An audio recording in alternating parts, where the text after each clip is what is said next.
Hello everyone, welcome to my channel. आज हम इस वीडियो में Werner's coordination theory topic detail में डिस्कस करेंगे।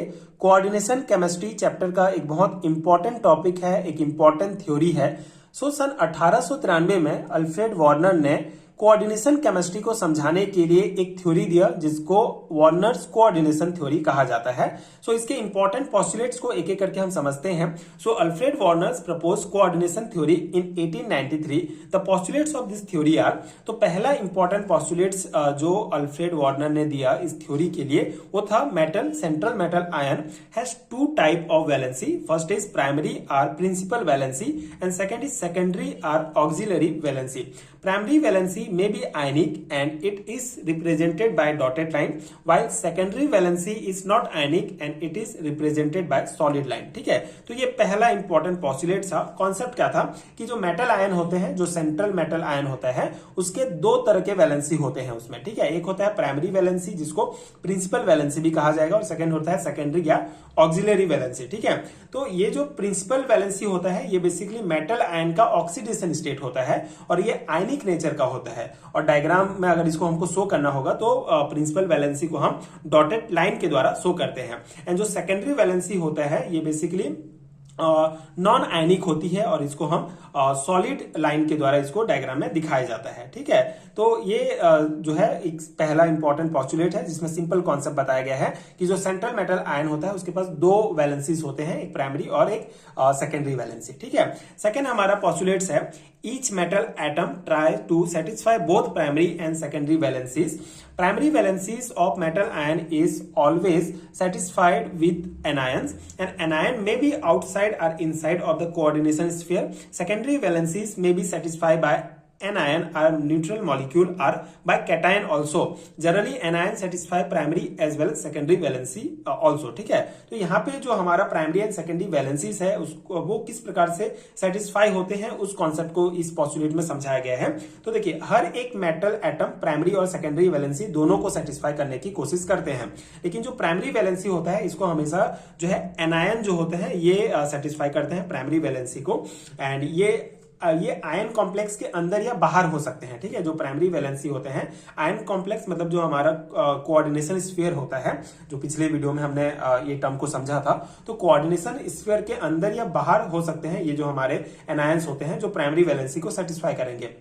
एंड सेकेंडरी वैलेंसी होता है इसको न्यूट्रल मॉलिक्यूल जैसे कि हमारा NH3 हो गया, H2O हो गया, ये हमारे न्यूट्रल मॉलिक्यूल होते हैं, ये सेटिस्फाई कर सकते हैं, या इसको एनायंस सेटिस्फाई करते हैं। ठीक है, एंड कैटायन भी इसको सेटिस्फाई कर सकते हैं।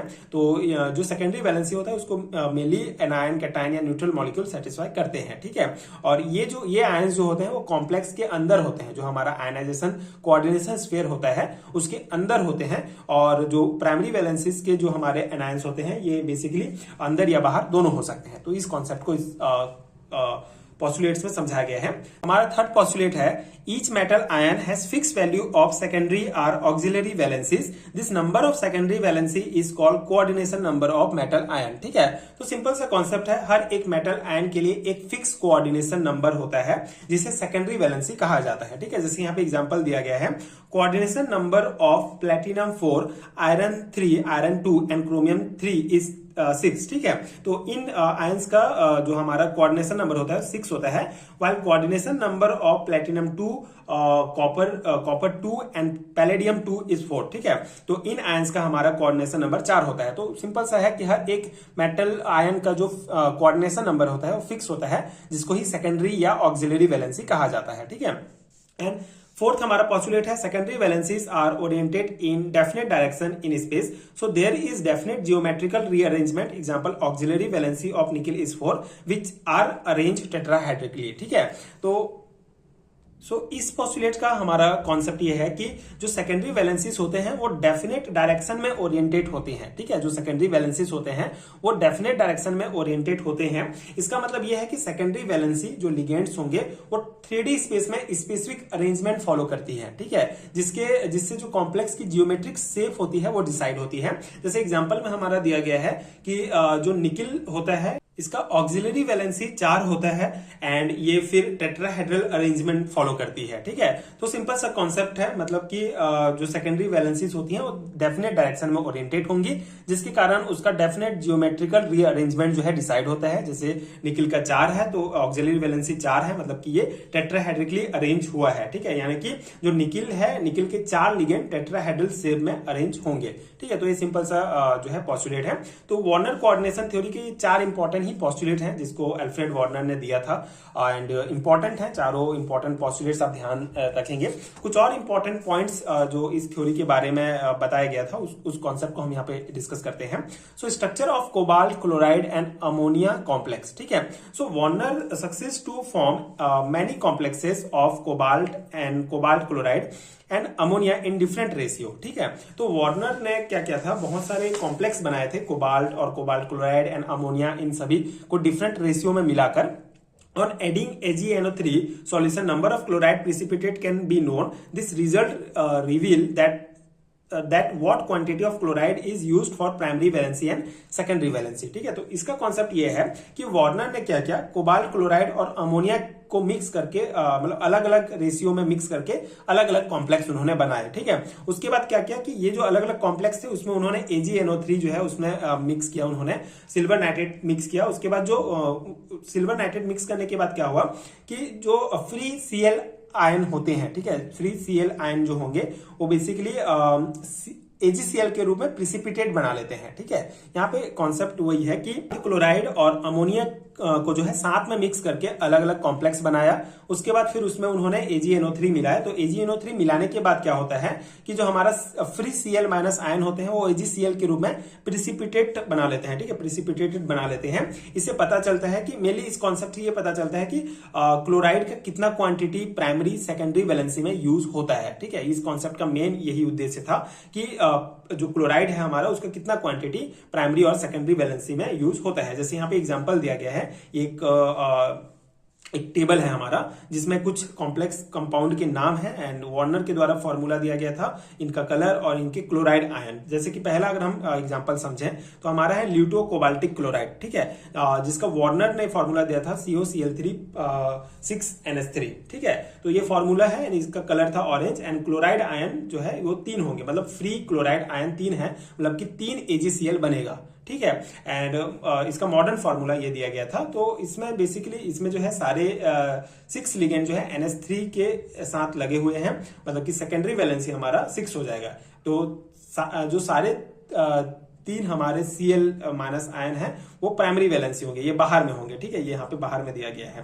ठीक है, तो कॉन्सेप्ट वही समझाया गया था ल्यूटो कोबाल्टिक क्लोराइड में। वार्नर ने अपना ये फॉर्मूला दिया था। उसके बाद जो मॉडर्न करेक्टेड फॉर्मूला है उसमें ये है कि जो हमारा सेकेंडरी वैलेंसी होगा वो 6 होगा, क्योंकि 6 लिगेंड NH3 जो है ये अंदर में लगे हुए हैं, जो हमारा आयनाइजेशन स्फीयर है इसके अंदर में है, एंड जो हमारा बाहर में लगे हुए हैं वो प्राइमरी वैलेंसी है। जैसे हमने उसके पोस्टुलेट में भी समझा था, ये जितने नंबर ऑफ मतलब टोटल 3 जो है chloride ion, free chloride ion जो है AgCl के रूप में प्रिसिपिटेट बना लेंगे, तो ये 3 जो है बाहर होंगे, ये प्राइमरी हमारे वैलेंसी होंगे। ठीक है, तो मतलब जो कॉन्सेप्ट दिया था वार्नर ने, जो उन्होंने पोस्टुलेट दिया था, उसी को प्रूव करने के लिए उन्होंने ये एग्जांपल्स दिए हैं। जैसे अगर हम सेकंड एग्जांपल देखें रोसेस कोबाल्टिक क्लोराइड, तो इसका वार्नर फॉर्मूला है COCl3 5NH3.H2 और कलर पिंक होगा और क्लोराइड आयन जो है इसमें 3 होंगे। ठीक है, एंड मॉडर्न करेक्टेड फॉर्मूला ये दिया गया है। और स्फीयर के अंदर जो होगा वो हमारा सेकेंडरी वैलेंसी होगा और स्फीयर के बाहर जो होगा वो हमारा